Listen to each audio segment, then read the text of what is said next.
Hello, it's Denis Fedorov. In this video, we will proceed with the Russian cases series, and today I'm going to tell you about two grammatical categories which you should understand prior to Russian cases learning. Those categories are a gender and a number. So before dealing with the cases, which is a completely new concept for most of you, and that's why pretty difficult to grasp, it's highly recommended to become comfortable with the gender and a number concepts. Because when you do that, you will be able to focus on cases much better, understand things easier, and glide through the grammar faster. Okay, if we go back to cases, in the previous video I've told you that it's important to understand that this thing, which people usually call cases, is actually a declension, which basically means changing a form of the word, usually by ending changing. Declension is done in a number, plural and singular forms. A case, 6 cases represent like 6 situations, or a gender, masculine, feminine, and neuter.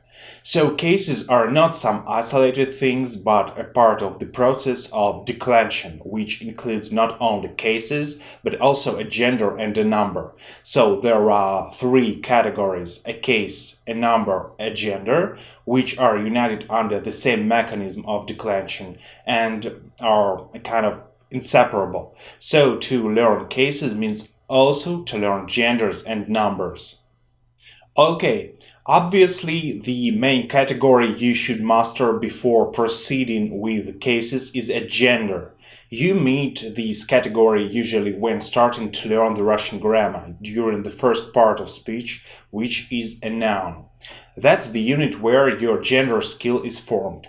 Other parts of speech usually describe a noun or point at a noun or show its action and are secondary in terms of understanding of Russian genders. So the noun is a part of speech during learning which you should get these Russian genders. So further in this video we are going to speak about nouns only. Both Russian and English nouns are divided into 3 gender groups. These groups are masculine, he, feminine, she, and neuter, it, the same as in English. But there is a significant difference in understanding a gender of a noun in the English and the Russian languages, which I am going to tell you about. If not this huge difference, this video probably wouldn't even exist. Just some examples. In Russian, literally, a bridge is he, a water is she, a window is it, a house is he, a road is she, and so on. So we can say камень он большой, the stone he is big, вода она холодная, the water she is cold, дерево оно высокое, the tree it is tall. So I called the stone he and the water she. That is the momentarily visible difference between Russian and English in terms of a gender category. In English, those objects would have a neuter gender and will be it, but in Russian, most of them would have a masculine or a feminine gender. A pretty huge difference.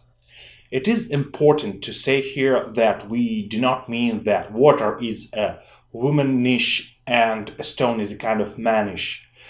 Russian genders category is much wider than just a sex. Here is the rule how to identify a gender in the Russian language. We define a gender by the ending of the word. If a noun ends in these letters, consonant, и краткая, and a soft sign, it has a masculine gender. If it ends with these letters, a, ya, soft sign, it has a feminine gender. If it ends in these letters, o, ye, mya, it has a neuter gender. That's how this rule works. Actually, it works pretty simply. That's why it's not that hard to develop a Russian gender skill. The link to this rule is in the description to the video. However, to this rule there are exceptions and specifications. For all genders, the exception is the same, and the exception is all about one's sex, usually a human sex. in a respectable form of this word. So there is this rule that the last letter of a noun tells about its gender. But the thing is that many names or some words can have an ending of one gender and a sex of another. In these moments, a sex is more important than an ending. This situation is mostly met with foreign names, which can have random endings from their native languages, and also in the diminutive form of Russian names. While Russian names follow Russian endings rules, some names can have a diminutive form when a name can obtain an ending of another gender. Mikhail – Misha, Pavel – Pasha, Alexander – Sasha. They may look as female names if you look at endings, but they are just masculine names in their diminutive form. Also, here is another exception situation. Some nouns may have, for example, a feminine ending, but in fact to be masculine. Дедушка, дядя, папа, мужчина. These words have feminine endings, but a masculine meaning, a male sex. So these words are obviously masculine despite having feminine endings. But this situation is rather rare in the Russian language, and you can see in this small table the most common nouns which are exceptions. So these four words are the most common for this situation, and you should memorize their gender, which is not hard because if being asked about a gender of a father or a man, you would obviously identify their gender as masculine. Next, let's talk about the specifications to the rule.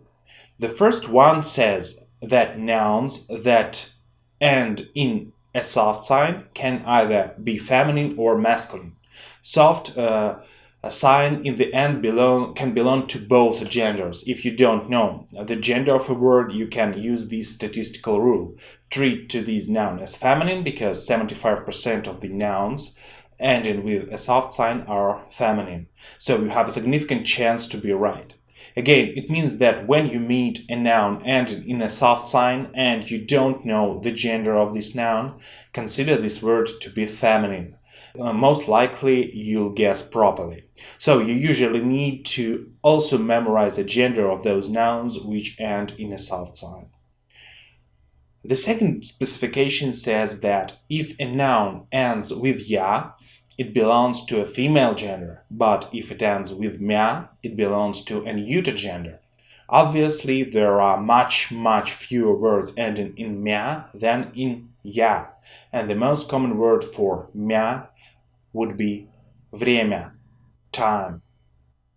Now let's speak about a number category, but we'll return to genders once more in this video a bit later. Okay, so let's discuss a number of nouns which concept is much easier to grasp than genders. All Russian nouns along with the gender can have a number. It can be a singular and plural, the same as in English. Singular number means that there is one object, one person, one house, one pen. Plural number means that there are two or more objects, like 2 persons, 3 houses, 10 pens. Here are examples of the singular form of Russian nouns.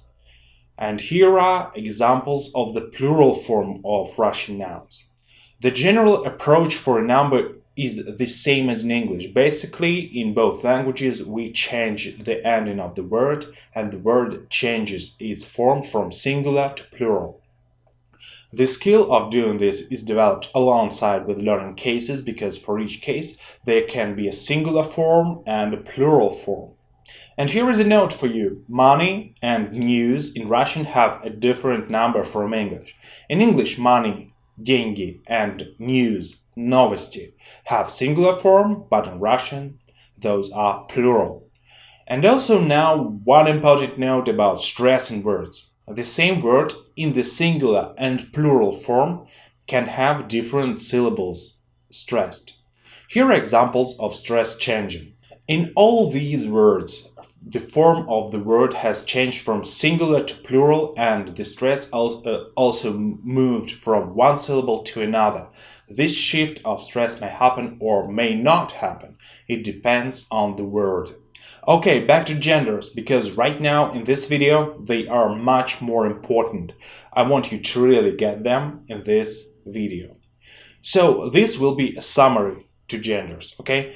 All Russian nouns do have a gender. There can be three genders: masculine, feminine, and neuter. There is a significant difference in the mechanism of deciding on a gender in English and Russian languages. Therefore, you usually cannot apply your natural native language skills here. To decide on a gender, we must look at the ending of a word to know its gender. All needed stuff to know the gender of a noun is in this diagram, which you can download by visiting the description section to this video. So, in the Russian language, a gender of a noun is determined not only by its sex, but mostly by its ending. That's why many inanimate objects that in English appear to be neuter, in Russian have a feminine or a masculine gender. Here is a table with examples.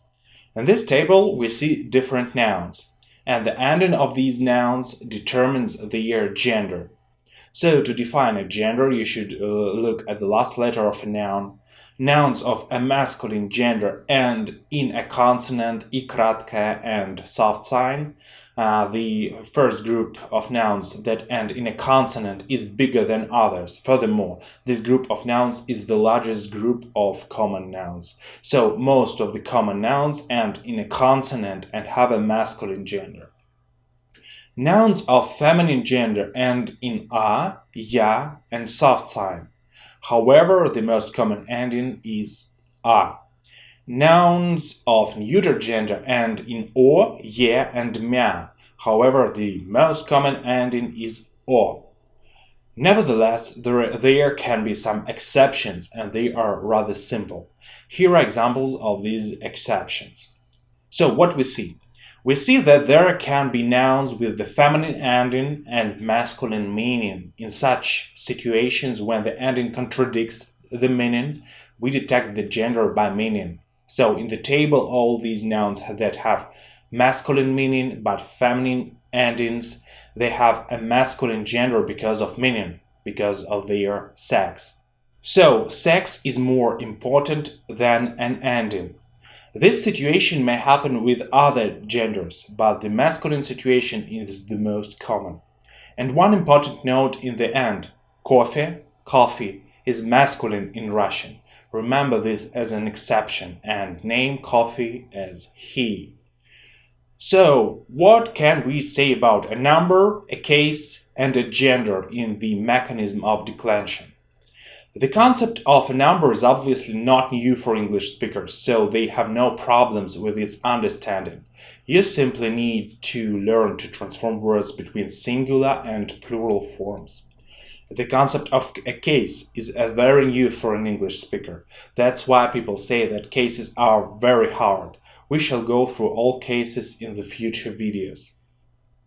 The concept of a gender is partially new for an English speaker because, strangely, a window is it, a room is she, and a floor is he. So the best thing we can do is to deal with Russian genders before going to crush those Russian cases.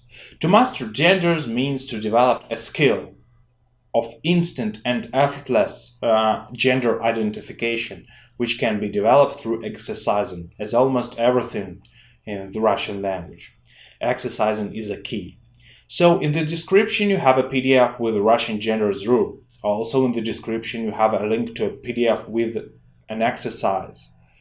Understand the rule and work with an exercise to become a master of Russian genders. See you later, and bye.